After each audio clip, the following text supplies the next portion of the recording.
Republican Congressman Josh Brecheen was just torched by his own constituents at a town hall. It was not subtle, and it was very ugly. Josh represents Oklahoma. People in the audience going after him about Donald Trump's failed promises on drug prices, Trump's failed promises on grocery prices, which we're going to get into a little bit later. These town halls are not going to go well for these Republicans for as long as Trump keeps failing to deliver on promise after promise after promise. Listen to this. I had a couple of related questions. One is I've heard President Trump say more than once that he has lowered drug prices by 1,500%. I'm not sure how that works. And the other is, can you tell me what specific bills we've passed or worked on that would lower grocery prices? Yeah. Well, ma'am, you're talking about things relative to state level. And so you're mixing federal and state. Wait, hold on a second. Hold on a second. This crowd is not going to buy that. The question was, Trump made certain promises.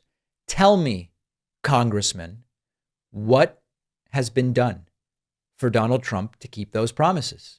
And now Brecheen goes, well, some of these things are state level. Where were the Republicans when Trump was campaigning on lowering the price of everything?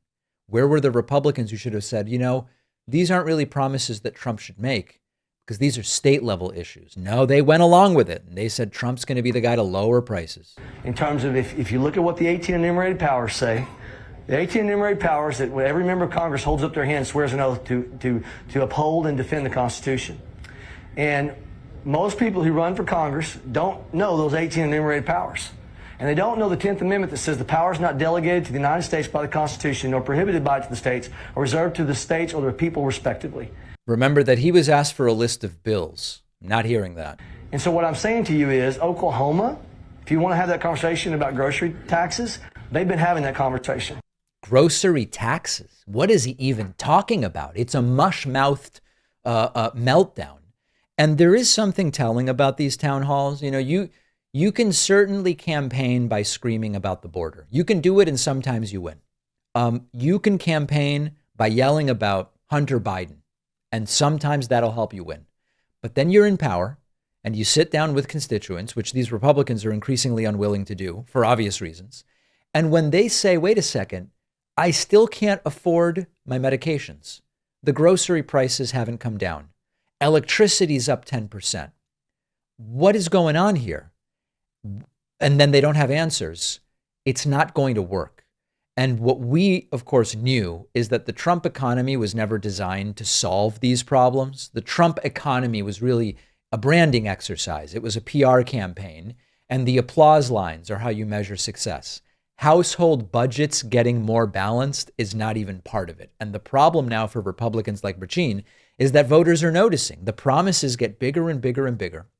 The numbers get more absurd. We're going to cut energy by 50%. We're going to cut it by 100%. We're going to cut it by 1,500%. But then they get their grocery bill, and it's a piece of hard data that can't be spun. The question, as always, is 14 and a half months from now, when hopefully half of the voters go to the polls, right? Turnout in these midterms is very low. 14 and a half months from now at the midterms, are voters going to hold the people in power accountable? Because Republicans have the White House, Republicans have the House, Republicans have the Senate. Republicans also control, in this case, it's Oklahoma. Republicans overwhelmingly control Oklahoma as well. There's not a Democrat in sight to blame. Are they going to hold those Republicans accountable? I don't know the answer.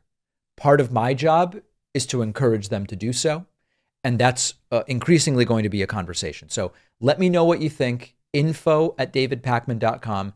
Make sure you're subscribed to my YouTube channel, youtube.com/The David Pakman Show.